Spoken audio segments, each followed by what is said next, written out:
Hello everyone, my name is Umesh Senswal. Guys, English के structures का, phrases का स्पोकन इंग्लिश में बहुत बड़ा रोल होता है। इसलिए हम अपनी वीडियोस में इस तरह के स्ट्रक्चर्स के, इस तरह के फ्रेजेस के बारे में बताते रहते हैं। इंग्लिश स्पीकिंग को फ्लुएंट बनाने के लिए वोकैबुलरी से ज़्यादा इस तरह के स्ट्रक्चर्स को, इस तरह के फ्रेजेस को सीखना चाहिए। मतलब अगर हम इंग्लिश स्पीकिंग की बात करें तो वोकैबुलरी या वर्ड मीनिंग को रटने में टाइम वेस्ट नहीं करना चाहिए, बल्कि इस तरह के स्ट्रक्चर्स को, फ्रेजेस को ज़्यादा सीखना चाहिए, इन पर ज़्यादा फोकस करना चाहिए। तो आज की इस वीडियो में हम बात करने वाले हैं एक नहीं, दो नहीं, तीन नहीं, बल्कि 5 एडवांस स्ट्रक्चर्स के बारे में, जिनका यूज़ करके आप अपनी इंग्लिश को और फ्लुएंट बना सकते हैं। ये पांचों ही स्ट्रक्चर्स बहुत इंपॉर्टेंट हैं और इंग्लिश स्पीकिंग और राइटिंग दोनों में ही यूज़ किए जाते हैं। मैं आपसे रिक्वेस्ट करूंगा कि आप वीडियो को स्किप ना करें और एंड तक ज़रूर देखें, ताकि आप कोई भी इंपॉर्टेंट पॉइंट मिस ना करें। तो चलिए स्टार्ट करते हैं और सीखते हैं इन पांचों स्ट्रक्चर्स के यूज़ को और बनाते हैं अपनी स्पोकन इंग्लिश को और ज़्यादा फ्लुएंट।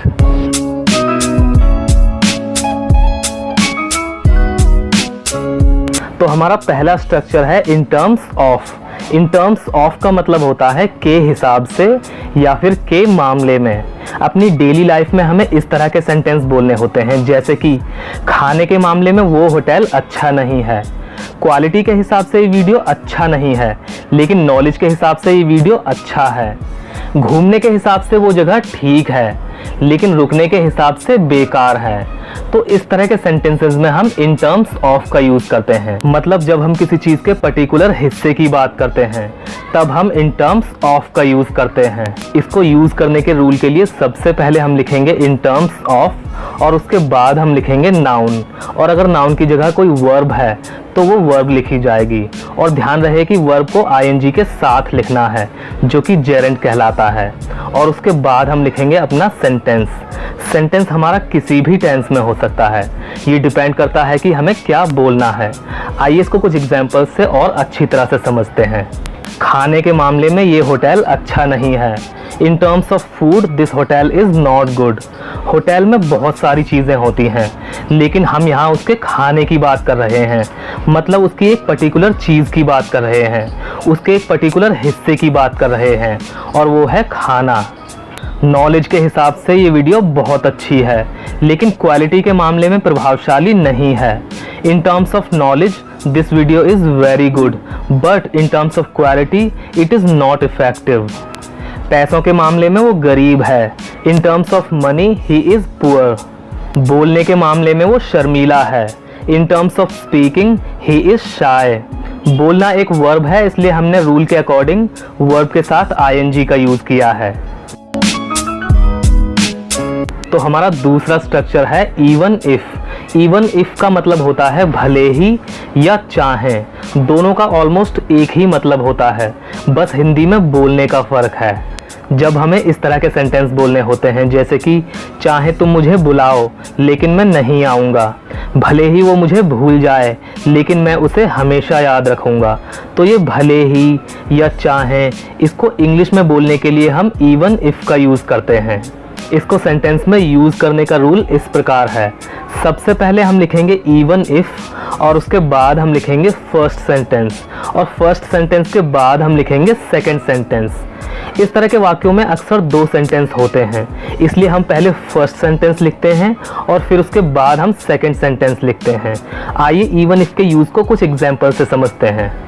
चाहे तुम मुझे बुलाओ लेकिन मैं नहीं आऊँगा। Even if you call me I will not come. इस तरह के सेंटेंसेस में हम लेकिन की इंग्लिश नहीं लिखते, इसलिए हमने लेकिन के लिए बट नहीं लगाया है। चाहे तुम मुझे गाली दो लेकिन मैं तुम्हें उसका नाम नहीं बताऊंगा। Even if you abuse me I will not tell you his name. भले ही तुम थके हुए हो लेकिन तुम्हें ऑफिस आना पड़ेगा। Even if you tired you will have to come to office. पड़ेगा, पड़ेगी या फिर पढ़ेंगे, इसके लिए हम विल हैव टू का यूज़ करते हैं, इसलिए हमने यहाँ पर विल हैव टू लगाया है। तो गाइज हमारा थर्ड यानी कि तीसरा स्ट्रक्चर है on the behalf of. On the behalf of का मतलब होता है की ओर से या फिर की तरफ से। आप केवल ऑन बिहाफ ऑफ भी बोल सकते हैं, दोनों ही सही हैं। चलिए इसके कुछ एग्जाम्पल्स देखते हैं और इसको समझते हैं। अपने बेटे की तरफ से मैं माफ़ी मांगता हूँ। I apologise on the behalf of my son. मैं XYZ बैंक की ओर से राहुल बोल रहा हूँ। I am speaking Rahul on the behalf of XYZ bank. हमारे डिपार्टमेंट की तरफ से मैं तुम्हें धन्यवाद करना चाहूँगा। I would like to thank you on the behalf of our department. ये मोबाइल मुझे कंपनी की तरफ से दिया गया है। This mobile has been given to me on the behalf of company. I received this gift on the behalf of my mother. हमारा अगला स्ट्रक्चर है टू।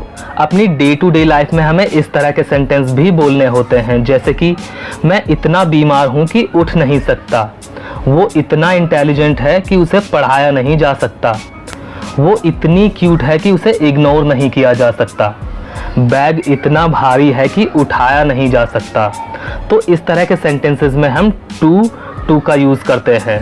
अगर इसके हिंदी में मतलब की बात की जाए तो हम कह सकते हैं इसका मतलब होता है इतना कि। आइए इसको यूज़ करने के रूल को समझते हैं। इसको यूज़ करने के रूल के लिए सबसे पहले हम लिखेंगे सब्जेक्ट और सब्जेक्ट के बाद हम लिखेंगे हेल्पिंग वर्ब और हेल्पिंग वर्ब के बाद हम लिखेंगे टू, डबल ओ वाला टू। गाइस ध्यान रखना है कि डबल ओ वाले टू को बोलते समय हमें थोड़ा लंबा खींचना होता है, मतलब स्ट्रेस के साथ बोलना होता है टू। और टू के बाद हम लिखेंगे एडजेक्टिव और एडजेक्टिव के बाद हम लिखेंगे TO वाला टू और उसके बाद हम लिखेंगे वर्ब की फर्स्ट फॉर्म और लास्ट में हम लिखेंगे ऑब्जेक्ट। इसका रूल तो हो गया, अब इसके कुछ एग्जाम्पल्स देख लेते हैं। बैग इतना भारी है कि उठा नहीं सकते। The bag is too heavy to lift. हमें नहीं या सकते की इंग्लिश लिखने की कोई ज़रूरत नहीं होती, वो सब टू यानी कि डबल ओ वाले टू से अंडरस्टूड होता है। वो इतनी बूढ़ी है कि हेल्प के बिना नहीं जी सकती। She is too old to live without help. मैं इतना बिजी हूँ कि तुमसे बात नहीं कर सकता। I am too busy to talk to you. वो इतनी शर्मीली है कि स्टेज पर परफॉर्म नहीं कर सकती। She is too shy to perform on stage. अब इतना लेट है कि माफ़ी नहीं मांग सकते। Now it's too late to apologise. वो इतना दूर खड़ा था कि बोल नहीं सकते थे। He was standing too far to speak. तो गाइज हमारा पांचवा और लास्ट एडवांस स्ट्रक्चर है प्रोवाइडेड दैट। इसका मतलब होता है बशर्ते या फिर एक शर्त पर कि। जब हम किसी काम को करने के लिए राज़ी हो जाते हैं लेकिन उस काम को करने के बदले कोई ना कोई शर्त रखते हैं, तब हम प्रोवाइडेड दैट का यूज़ करते हैं। आइए इसके भी कुछ एग्जाम्पल्स देखते हैं और समझते हैं। मैं पार्टी में जाऊंगा बशर्ते तुम मेरे साथ जाओ। I will go to the party provided that you go with me. वो मुझे 50% डिस्काउंट देगा एक शर्त पर कि मैं रेगुलर ऑर्डर्स प्लेस करूं। He will give me 50% discount provided that I place regular orders. मैं तुम्हारी हेल्प करूंगा बशर्ते मेरे पास टाइम हो। I will help you provided that I have time. तुम एग्ज़ाम पास कर सकते हो एक शर्त पर कि तुम हार्ड वर्क करो। You can pass the exam provided that you work hard. तो गाइज आज की इस वीडियो में बस इतना ही। आई होप कि आपको वीडियो पसंद आया होगा और आपको इन सभी स्ट्रक्चर्स का यूज़ अच्छे से समझ में आया होगा। अगर आपको कुछ सीखने को मिला हो तो वीडियो को लाइक ज़रूर करें, कमेंट करें और अगर आपने हमारे चैनल को सब्सक्राइब नहीं किया है तो सब्सक्राइब ज़रूर करें ताकि आप हमारी कोई भी वीडियो मिस ना करें। साथ ही साथ बेल आइकन को प्रेस करना ना भूलें ताकि नई नई वीडियोज़ की नोटिफिकेशन आपको मिलते रहें। अगर आपको अभी भी कोई डाउट हो तो आप कमेंट करके पूछ सकते हैं। तो मिलते हैं अगली वीडियो में एक नए लेसन के साथ। Till then take care.